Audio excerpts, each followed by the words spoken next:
சமீபத்தில் Israel Iran மீது தாக்குதல் நடத்தியாக கூறப்படுகிறது.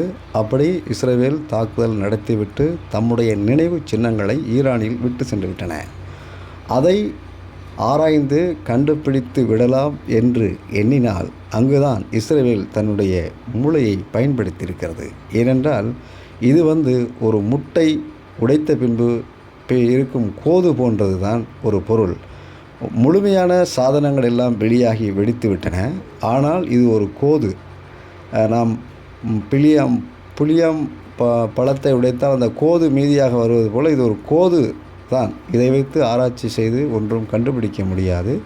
முக்கியமான அனைத்து காரியங்களும் வெளியாகி வெடித்து விட்டன.